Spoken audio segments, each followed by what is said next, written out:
Good morning, children. Welcome back again in our YouTube videos. I believe that you all are well and fine. Try to minimize your external needs, okay, and be at the home, be safe, and be sound. Okay, बच्चों. Now today we are going to start our next chapter of PA2 syllabus. That was chapter number 14, wind and storm. Okay. Now, if you all remember that the last time we had finished our chapter number 7. Okay. Now today we are going to start our chapter number 14. Okay बच्चों, तो यहाँ से आपकी एक नई unit भी शुरू हो रही है. That was unit number 6, natural phenomena. Okay, तो नेचुरल फिनोमेनाज में हमने 2-3 चैप्टर्स को रखे हुए हैं और इसमें आपका चैप्टर नंबर 14 भी आता है. That was wind and the storm. तो बेसिकली बच्चों, इस चैप्टर में हम विंड और स्टॉर्म से रिलेटेड कई तरह के एस्पेक्ट्स के बारे में बात करेंगे. कई तरह की सिचुएशंस और कंडीशंस के बारे में हम बात करेंगे. ठीक है, और ये सारी सिचुएशंस और कंडीशंस अल्टीमेटली में जनरेट कैसे होती हैं, किस तरह से विंड और स्टॉर्म हमारी लाइफ को इम्पैक्ट करता है, इसका इम्पैक्ट पॉजिटिव होता है या फिर नेगेटिव होता है, इन सभी के बारे में हम बातचीत करने वाले हैं. ठीक है. So first of all the meaning of the chapter that was wind and the storm. What is the meaning of wind? Now you all know that on the earth we are having air. Okay, whatever the surrounding around us will be called as the environment, and in the environment we are having the air. Now air is the medium through which we are doing gaseous exchange. The gases, those who are needed to us, that was oxygen, will be taken from the air, and the gas which is not needed to us, that was CO2, it will be expelled out into the air. Okay, so air is a mixture of gases from which all the living creatures, they will absorb the gas which is useful for their particular development. Okay, and the gases, those who are not needed, they will be reversed back into the air. ठीक है बच्चों, this is the air. Now whenever the air will move, means the mixture of gases will move, that condition will be called as a wind. Okay, जब कभी भी हवाएं चलती हैं, हमारे आसपास की जो भी हवाएं हैं, जब ये चलती हैं तो उसको मैं क्या बोलूँगा? विंड. या फिर चलते हुए एयर को ही मैं क्या बोलूँगा? विंड बोलूँगा. ठीक है बच्चों. स्टॉर्म का मतलब क्या होता है? स्टॉर्म विंड का ही एक पार्ट है, लेकिन विंड में जो एयर होती है उसकी स्पीड बहुत ज़्यादा नहीं होती है. In the condition of wind, if I will talk about the wind, then the speed of the air will be more, but that will not be in such a way that it will create any disturbance among the creatures, those who are living on the earth. Wind will never be responsible to create any type of disturbances on the surface of the earth. That disturbances will be generated only by storm, because in the storm the speed of the wind will be increased up to the level due to which there will be a disturbance among the living organisms on the earth, and whatever the arrangement those who are being made by different living creatures on the earth, they all will feel disturbances because of the high speedy wind. The high speedy wind या फिर high speed blowing air. Okay, so storm is the high speed blowing air. Whenever the air will start blowing at very fast speed, that will be called as a storm. And whenever the air will move in a normal speed, okay, the speed that much we can tolerate, and it will not become a reason to create any disturbance among us, around us, that will be called as a wind. Okay, so the name of the chapter is clear to all of you. The name of the chapter is wind and storm. Now in this chapter we are going to focus on some of the topics. Now you all can see here, you will learn about in this chapter what actually we are going to study and what was the topics on which we will focus, and the whole chapter will be focused especially on these topics. That was, first number, wind is caused by the uneven heating of the earth. Means the wind will be generated every time the air will not move. The air will move under the impact of some phenomena on the earth, okay, that we are going to study. Air pressure, what is the meaning of air pressure, that we will study. Characteristics of wind, wind की क्या characteristics होते हैं.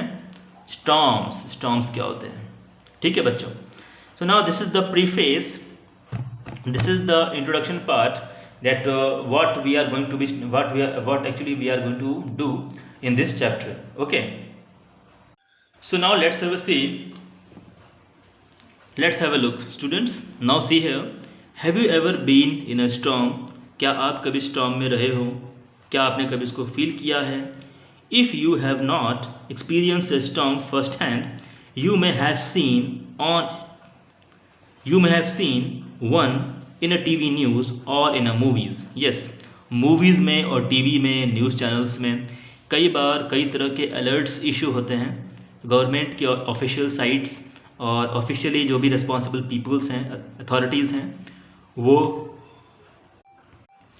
सामने से आकर के हमें alert करते हैं कि यहाँ पर तूफ़ान आ गया है. अब अभी आप लोगों को याद होगा, अभी कोरोना जब था उसी वक्त एक तूफ़ान था जो अमेरिका से इंडिया की तरफ आ रहा था और कई तरह की तबाही हुई थी. स्पेशली भारत के जो कोस्टल एरियाज़ हैं वहाँ पर बहुत ज़्यादा उसने डिस्ट्रॉय किया था. ठीक है, that was nothing, that was the high speedy moving winds. Okay, what are the things that you associate with a storm. अब देखो बच्चों, यहाँ पर ये पिक्चर आप लोग देख रहे हो, दिस इज़ द कंडीशन जब कभी भी स्टॉर्म आते हैं. ठीक है, अब इन घरों को देखकर आप समझ सकते हो कि ये जो घर हैं, इस तरह के शेप वाले जो घर होते हैं उसमें काफ़ी कम इम्पैक्ट पड़ता है. ठीक है ना. आप देख रहे हो कि यहाँ पे ट्रीज़ की कंडीशन देख लो, ऊपर क्लाउड्स हैं. ज़रूरी नहीं है कि हमेशा क्लाउड्स हों ही जब कभी भी स्टॉर्म आए, लेकिन क्लाउडी एटमॉस्फेयर में स्टॉर्म आने के चांसेस ज़्यादा बढ़ जाते हैं. ठीक है ना. लाइटनिंग अगर हो तो भी कोई बहुत बड़ी बात नहीं है. It is not a breaking news. This is the normal things generally what we feel in the storm. ठीक है बच्चों. All of you see here at the down side. देखो बच्चों, this is the lower side में जो paragraph दिया हुआ है, please focus on this. There are many different types of the storms and they occur all over the world. दुनिया में कई तरह के स्टॉर्म्स होते हैं और वो पूरे वर्ल्ड में सर्वाइव करते हैं, मतलब पूरे वर्ल्ड में वो मूव करते रहते हैं फ्रॉम प्लेस टू प्लेस. ठीक है ना. Now severe storms can be quite destructive. Severe मतलब बहुत ज़्यादा जो घातक स्टॉर्म्स होते हैं वो काफ़ी हद तक डिस्ट्रक्टिव होते हैं. In this chapter we will learn about how the storms are formed. Storms कैसे बनते हैं. The damage a storm can cause to the peoples and the property. एक जो स्टॉर्म होता है वो किस तरह से हमारी प्रॉपर्टी को और हमारे पीपल्स को डैमेज कर सकता है, इसका एक हम इसके बारे में हम पढ़ेंगे इस चैप्टर में. And the safety measures that we can take in protect ourselves from the fury of a storm. Okay, ठीक है बच्चों. So now let's have start our main topics of this chapter. In this chapter we will learn more about wind, that what causes it. मतलब ultimately में हम wind के बारे में पढ़ेंगे, स्टॉर्म्स के बारे में पढ़ेंगे. तो एक जो मेन टॉपिक होगा इस चैप्टर का, that will be focus on the wind. क्योंकि अभी मैंने आप लोगों को क्या बताया कि the name of the chapter is wind and storm. Okay, and what storm. It is the high speedy wind. इसका मतलब अगर विंड का जनरेशन नहीं होगा तो स्टॉर्म का जनरेशन भी पॉसिबल नहीं है. The generation of the storm is dependent on the wind. जब कभी भी एयर मूव करना शुरू करेगी तो सबसे पहले वो विंड में कन्वर्ट होगी. विंड में कन्वर्ट होने के बाद जब उसकी स्पीड बहुत ज़्यादा बढ़ जाएगी तो वो स्टॉर्म में कन्वर्ट होगी. ठीक है बच्चों. तो अगर आपने कुछ कैरेक्टरिस्टिक्स के बारे में, कुछ फैक्टर्स के बारे में पढ़ लिया कि ये फैक्टर्स रिस्पॉन्सिबल हैं for the creation of a wind, so storm के फैक्टर्स को समझना आप लोगों के लिए कोई बहुत बड़ी बात नहीं होगी, बहुत कठिन बात नहीं होगी. ठीक है बच्चों. So now let's have start the main stream of the chapter. Okay, all of you please turn over the page number 214. So बच्चों, let's have start the first topic, that was wind is caused by the uneven heating of the earth. The uneven heating of the earth. देखो बच्चों, हमारी जो अर्थ है वो circular है, okay, वो sphere है। और स्फीयर होने की वजह से हमारी अर्थ का 50% पार्ट हमेशा सनलाइट के सामने होता है और 50% पार्ट सनलाइट के पीछे होता है। या फिर अगर आप इसको ये बोलो कि सनलाइट हमारे अर्थ पे केवल 50% हमारे अर्थ के 50% पार्ट पर ही हमेशा 24 आवर सनलाइट रहती है। अगर हमारे इंडिया में दिन है तो किसी और कंट्री में रात होगी, जब वहाँ पर दिन होगा तो यहाँ पे रात हो जाएगी। इसका मतलब सनलाइट का जो फॉलिंग है हमारे अर्थ पे वो बराबर नहीं, हर जगह एक साथ नहीं है, ठीक है। इसके अलावा हमारी अर्थ का शेप कैसा है? स्फीयर। स्फीयर होने की वजह से सनलाइट का अमाउंट, सनलाइट से निकलने वाली जो हीट रेज हैं, जो सनलाइट है, इसका एक्सटेंट, उसका जो हीटिंग होगा वो इक्वेटर पे ज़्यादा होगा और पोल्स पे कम होगा। तो दिस इज़ द रीज़न कि why on the same earth in the same season in the same earth we will found two different types of climatic conditions, the two different types of atmospheric temperature. Okay, the poles will have lower temperature, whereas the equators will have higher temperature. Okay, so now under this topic, wind is caused by the uneven heating of the earth, because the heating sunlight is not falling on the earth equally everywhere. The sunlight is not falling on the earth equally everywhere. That's why we are having the uneven heating. Okay, and because of this uneven heating, the wind will be generated, and sometimes because of some climatic conditions, the wind will be wind का जो speed होगा वो काफ़ी ज़्यादा हो जाएगा और ये विंड एक स्टॉर्म में कन्वर्ट हो जाएगा। ठीक है बच्चों, so now let's have a see this paragraph. See here,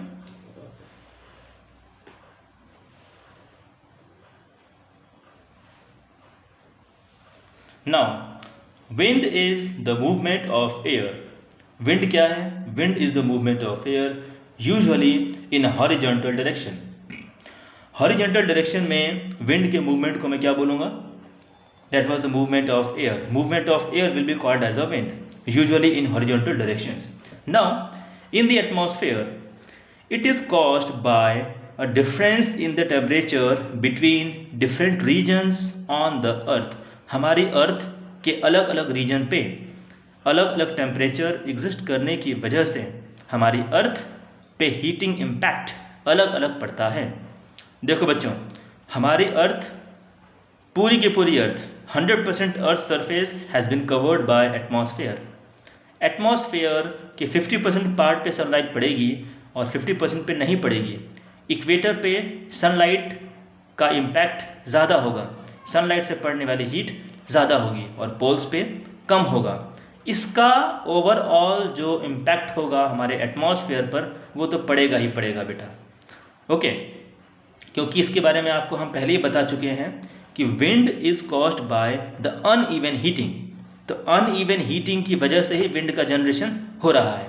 uneven heating will be continue on our earth. Uneven heating you can not stop. Uneven heating को आप रोक नहीं सकते। You can not change the shape of the earth till the shape of the earth will be sphere. The uneven heating on the earth will be continue. The equator will be continue, the poles will be continue. You would not be able to change temperature or atmospheric situations and conditions on the pole as well as on the equator. Even no one can change. Okay, we are here just to study that how our earth is, the different activities those who are occurring on our earth. What was the reason that today we come to realize, today we come to know that because of the uneven heating, the wind is generating on the earth. हमारे अर्थ पे wind का generation होता है because of uneven heating. और uneven heating के लिए दो तरह के फैक्टर्स हैं जो रिस्पॉन्सिबल हैं। पहली चीज़, मूवमेंट ऑफ द अर्थ, हमारी अर्थ का movement of earth, that was the rotation of earth on its own axis. हमारी अर्थ अपने एक्सिस पे रोटेट करती है, वो भी ठीक है। और जो अर्थ का शेप है वो भी ठीक है। बच्चों आगे देखते हैं। This temperature difference occurs mainly because of the uneven heating of different parts of the earth's surface by the sun. देखो बच्चों, ये टॉपिक मैं शुरू करूँगा आप लोगों को दोबारा से, हमारा जो नेक्स्ट वीडियो होगा उसमें। आई थिंक इसका जो बचा हुआ पार्ट है वो मैं नेक्स्ट वीडियो में शुरू करता हूँ, ताकि उसमें मैं आपको अच्छे से पूरा का पूरा प्रोसेस समझा पाऊँगा। क्योंकि इस वीडियो को अगर मैं कंटिन्यू करूँगा तो ये वीडियो काफ़ी लंबा बन जाएगा। ठीक है, ऑलरेडी हमारे 15 मिनट्स हो चुके हैं, तो इसको हम कंटिन्यू नहीं कर पाएंगे अभी। ठीक है, दोबारा से मैं इसको शुरू करता हूँ हमारे नेक्स्ट वीडियो में। ठीक है बच्चों, ओके।